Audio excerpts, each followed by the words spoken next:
Assalamualaikum warahmatullahi wabarakatuh. Kembali lagi bersama saya Agnes Bella dari kelas 11 TCKD 2. Di video kali ini saya akan membahas bab 13 yaitu failover dan load balance. Di sini saya akan membahas beberapa materi yaitu ada konsep failover and load balance, setting topologi, konfigurasi failover, konfigurasi load balance ICMP, lalu kasus berbeda bandwidth pada ISP, konfigurasi load balance, root rules, konfigurasi load balance, firewall, Mendel. Langsung saja kita ke materi yang pertama, yaitu konsep. Ketika company memiliki dua arah ke internet, jalur gampangnya memiliki atau jalur internet menggunakan dua jalur ISP. Sebagai contoh, bisa lihat pada gambar ini terdapat satu router yang memiliki dua jalur internet yaitu ISP 1 dan 2.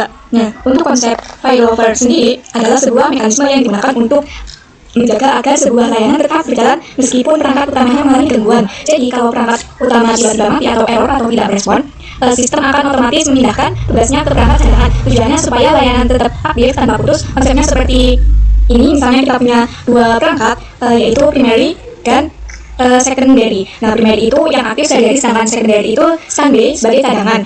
Sistem akan melakukan pengecekan terus-menerus ke perangkat utama. Kalau hasil pengecekannya menggunakan bahwa primary sedang bermasalah, maka secondary langsung mengambil alih secara otomatis ya. Nah, proses pengambilan alih inilah yang disebut failover. Nah, di sini contohnya terdapat dua ISP. Di antaranya dua ISP ini salah satunya akan aktif dan salah satunya akan tidak aktif. Jadi misalkan nantinya jika ISP 1 ini down atau error, maka ISP 2 lah yang akan jadi backup atau penggantinya ya untuk menggantikannya.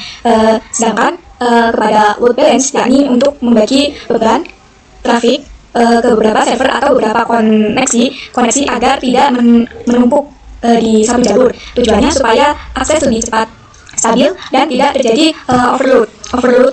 Ya, jadi kedua jalur internet akan sama-sama aktif.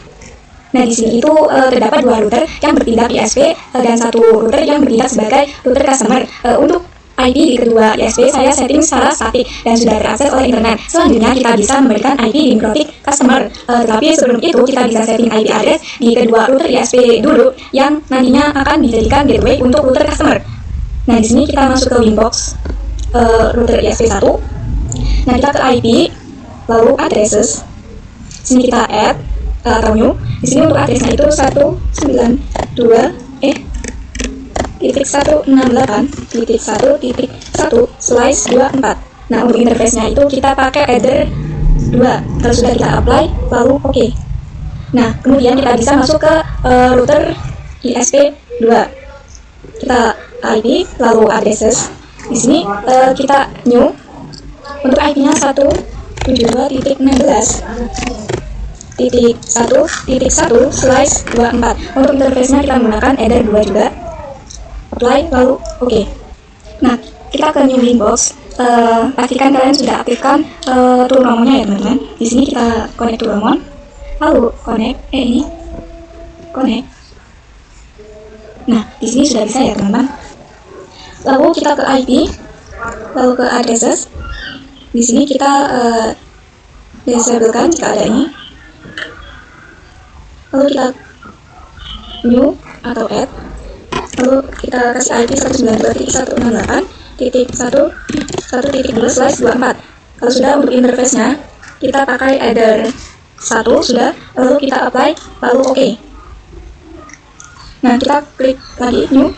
Lalu untuk address-nya itu kita pakai 172.168.1.2/24. Lalu untuk interface-nya itu kita pakai header 2. Kalau sudah apply, lalu oke. Nah, selanjutnya kita akan setting agar router customer dapat mengakses internet, yakni menambahkan default route baik yang mengarah ke interface 1 ataupun interface 2. Kita ke IP, lalu routes. Nah, kita add. Untuk ISP-nya ini di sini kita default saja. Nah, lalu untuk gateway-nya kita pakai 192.168.1.1. Lalu kita apply, lalu oke. Nah, kita plus lagi. Lalu untuk ISP-nya default saja. Lalu gateway-nya kita pakai yang 172.168.1.1. Kalau sudah kita apply, lalu oke. Nah, perhatikan pada root flag-nya untuk yang mengarah ke router ISP1, informasinya adalah AS. atau ini aktif statik. Nah, sedangkan untuk ESP2 hanya S saja. Di sini artinya tidak aktif. Inilah yang dinamakan konsep failover. Kemudian kita setting IP DNS-nya. IP lalu DNS. Di sini untuk servernya 88. Kalau sudah kita apply lalu oke. Nah, maka nantinya jika kalian ingin ping 88 atau ping.com, nantinya dia akan langsung berhasil. Nah, kita buka topologi. Bisa kalian lihat terdapat dua VPC. Ini yang belum terkomunikasi, maka di sini kita bisa melakukan konfigurasi. Di sini kita nyalakan. Lalu kita sambungkan. Save. Save. Lalu kita akan melakukan konfigurasi bridge, yaitu menyatukan header 3 dan header 4. Nah, kita buka Winbox yang customer. Nah, di sini kalian buka Winbox yang router customer, lalu kita ke bridge. Sini untuk new, untuk name-nya kita pakai bridge, min, cast. Nah, lalu apply, lalu oke. Nah, untuk port ini kita ke ports, kita new atau add. Untuk interface-nya kita pakai bridge cast. Interface-nya kita pakai header 3. Di sini untuk bridge-nya kita pakai bridge cast, terus apply, lalu oke. Di sini kita new lagi atau add. Interface-nya kita pakai header 4. Lalu ini bridge-nya sudah tetap gitu, lalu apply, lalu oke. Nah, kemudian kita akan tambahkan IP interface bridge. Nah, kita ke IP addresses. Di sini kita add atau new. Address-nya kita pakai 10.10.10.1/24. Lalu untuk interface-nya kita pakai bridge cast. Lalu kita apply, oke. Nah, lalu setting DHCP-nya. Di sini kita ke IP, lalu DHCP server. Lalu kita ke DHCP setup.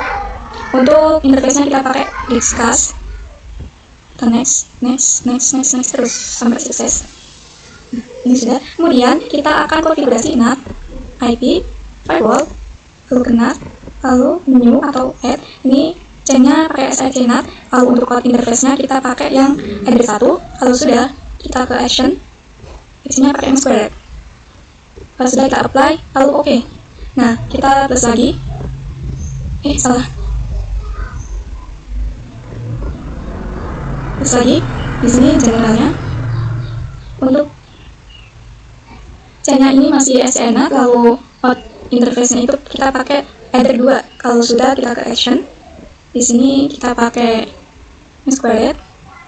Kalau sudah kita apply, lalu oke. Nah, kemudian kita bisa request IP DHCP pada dua VPC. Kita ke topologi. Sini ini bakal Dora ya teman-teman. Lalu kalian juga bisa ping 88 dan ping.com. Untuk materi selanjutnya yaitu konfigurasi failover. Nah, cara kerja failover itu hanya menggunakan satu ISP saja dan yang satunya dengan backup. Maka cara memainkan failover supaya bisa leluasa, kita bisa menggunakan yang namanya parameter distance. Nah, distance ini digunakan untuk mendeskripsikan parameter ataupun nilai parameter rutin yang diprioritaskan. Jadi, semakin besar nilai distance tersebut, maka semakin tidak diprioritaskan. Di sini kita buka Winbox yang router customer, lalu IP, lalu kita ke routes. Nah, di sini saya akan ubah parameternya menjadi lebih besar sehingga nanti yang aktif adalah ISP2. Maka di sini saya akan perbesar distance untuk yang mengarah ke ISP1. Nah, kita klik yang ini. Klik 2 kali. Lalu untuk distance-nya ini di sini kita tambahkan menjadi 10. Apply, lalu oke. Nah, maka bisa dilihat untuk jalur internet akan otomatis berpindah ke ISP2. Namun jika distance-nya sama, maka Mikrotik akan bisa default menentukan prioritas yang akan diganti. Selanjutnya kita akan mengenal fitur check gateway. Untuk saat ini jalur internet yang digunakan adalah ISP2 dan ISP1 sebagai backup. Jadi fitur ini membantu memastikan bahwa gateway yang dipilih berfungsi dengan baik dan dapat diakses.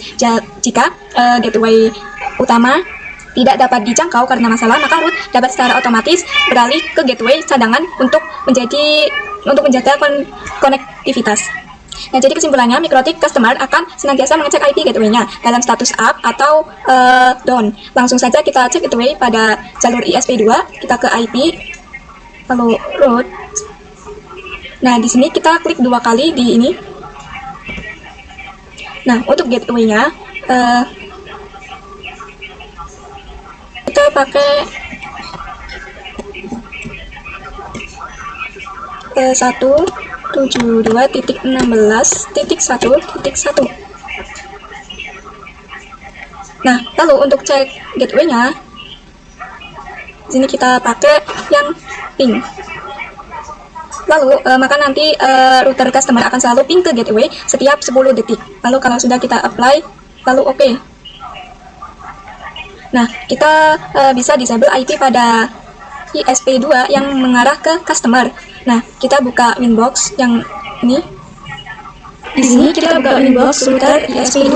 Di sini kita disablekan yang ini.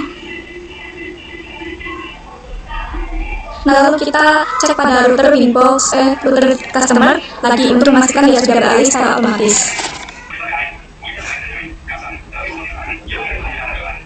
Nah, kita klik yang ini satu kali. Nah, di sini sudah berpindah ke ISP1. Lalu bagaimana jika kita tidak menggunakan cek gateway-nya? Maka nantinya router akan menggunakan ISP2 atau ISP utama walaupun IP-nya sudah kita disable. Nah, untuk materi selanjutnya yaitu konfigurasi load balance ECMP. Nah, kita load balance menggunakan dua jalur ISP, maka kita bisa aktifkan kembali IP yang berada di ISP2. Kita ke IP, lalu address, lalu enablekan lagi yang ini, yang tadi. Nah, kita ke Winbox router customer.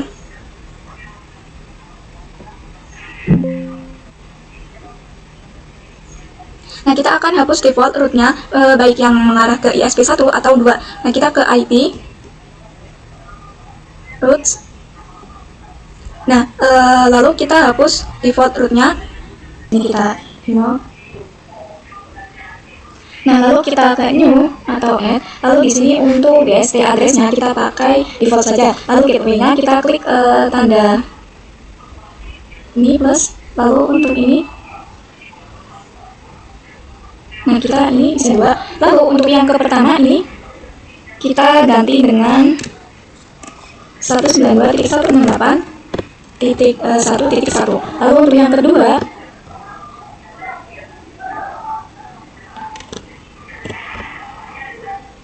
kita pakai yang 172.16.1.1. Kalau sudah kita apply, lalu oke.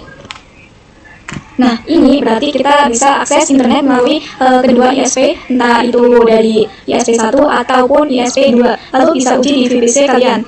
Di sini kita buka terminal VPC1, kita akan lakukan pengujian di VPC 12 ya. Lalu enter. Nah, di sini akan TTL ping 88-nya. Lalu kita coba ketikkan trace 8888. Sudah enter.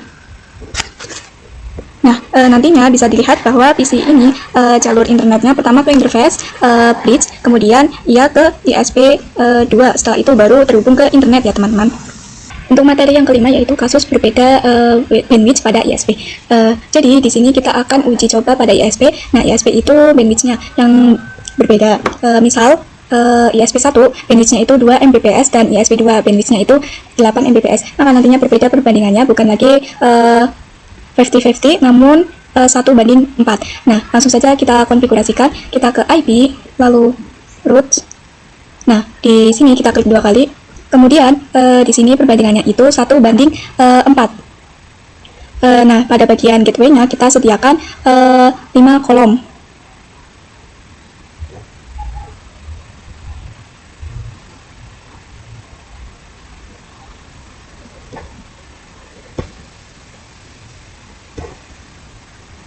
Nah, pada bagian yang ke-1 ini kita ketikkan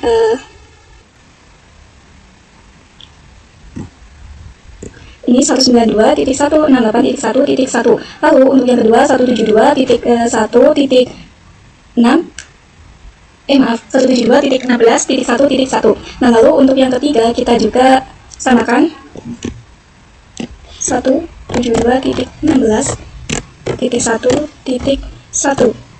Nah, lalu yang keempat kita juga samakan 172.16.1.1. Lalu yang ini sama juga 172.16.1. Nah, lalu kita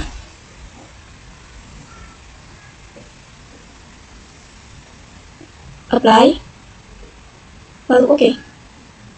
Nah, selanjutnya kita bisa lakukan threads dari Mikrotik. Kita tool,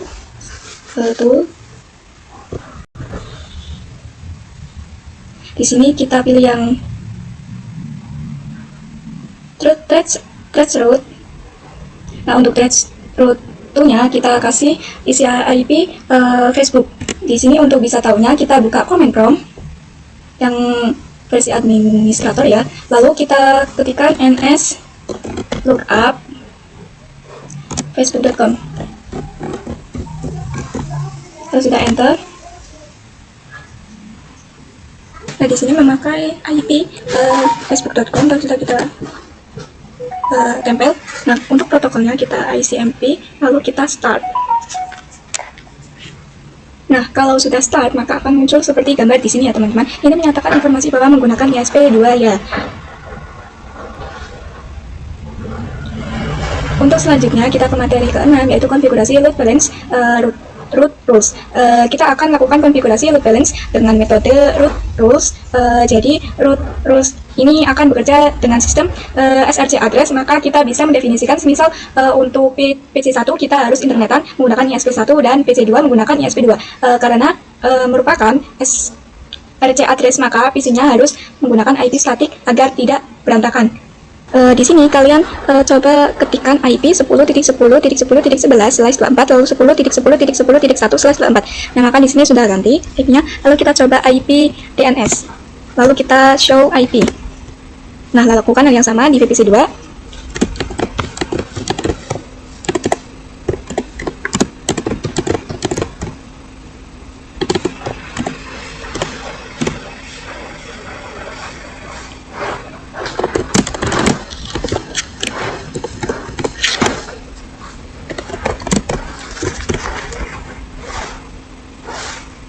Nah, di sini saya sudah setting kedua VPC-nya dengan statik yang IP-nya 10.11 dan 10.12. Keduanya juga sudah memiliki IP DNS 8.8.8 ya teman-teman. Nah, kita buka Winbox router customer, lalu kita ke IP, lalu routes. Nah, di sini kita disablekan saja yang konfigurasi sebelumnya. Lalu kita ke rules. Nah, untuk ini kita new. Untuk SRC-nya kita tambahkan dengan 10.10.10.11. Nah, lalu untuk table VPC-nya itu kita pakai VPC 1. Nah, kalau sudah kita apply, lalu oke. Nah, kita new lagi. Di sini SRC address-nya kita pakai yang 10.10.10.12. Lalu table ininya kita pakai VPC 2. Kalau sudah kita apply, lalu oke. Nah, fungsi dari table ini adalah jika terdapat paket yang berasal dari IP 10.12 yang ingin mengakses ke internet, maka Mikrotik akan merujuk ke table routing yang ada di VPC 2 untuk menentukan jalur yang tepat. Nah, kita ke routes.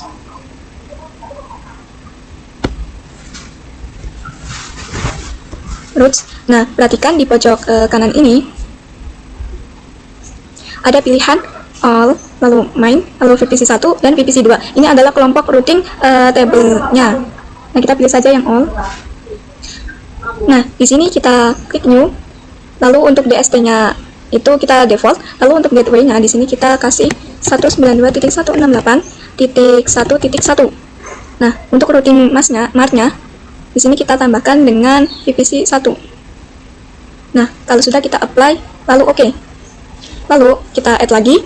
Di sini untuk gateway-nya kita ganti dengan 172.16.1.1. Untuk routing mark-nya kita pakai VPC 2. Kalau sudah kita apply, lalu oke. Nah, di sini sudah ada dua jalur internet, dua-duanya sudah aktif ya teman-teman. Untuk materi yang terakhir yaitu konfigurasi load balance firewall mangle. Jadi firewall mangle ini bisa mendefinisikan paket berdasarkan protokolnya. Untuk konfigurasi sebelumnya kita disablekan. Ini untuk konfigurasi sebelumnya saya sudah mendisablekan ya teman-teman. Kalian bisa yang IP lalu root Lalu yang konfigurasi yang sebelumnya itu kita disablekan begitu. Lalu kita langsung saja ke konfigurasi, kita ke IP lalu ke firewall. Nah, di sini kita ke bagian angle. Nah, kita pilih add. Nah, di sini untuk chainnya itu kita ini saja. Lalu SRC address-nya kita kasih dengan 10.10.10.12. Lalu untuk action-nya kita pakai yang routing.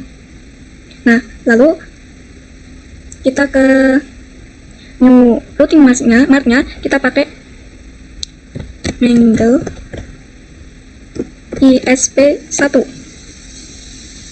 Nah, kalau sudah kita apply lalu oke.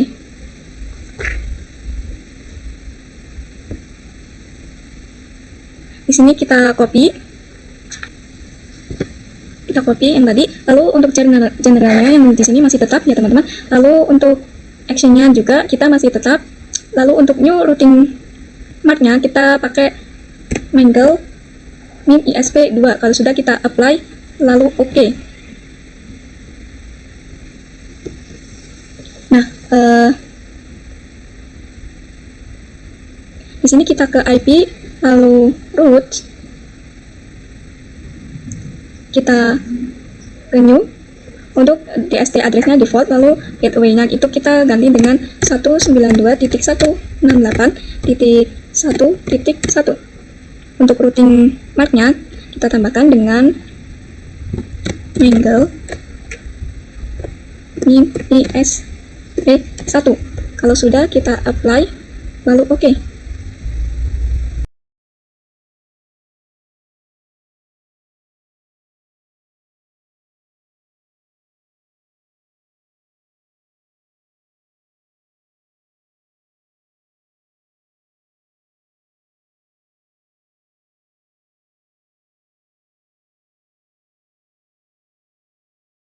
Nah, kalian bisa melakukan uji coba di VPC 1 ataupun 2. Maka kalian bisa ketikkan ping 88 lalu threads 88, maka dari VPC 1 akan melewati ISP1 dan VPC 2 juga melewati ISP2 untuk melewati internet.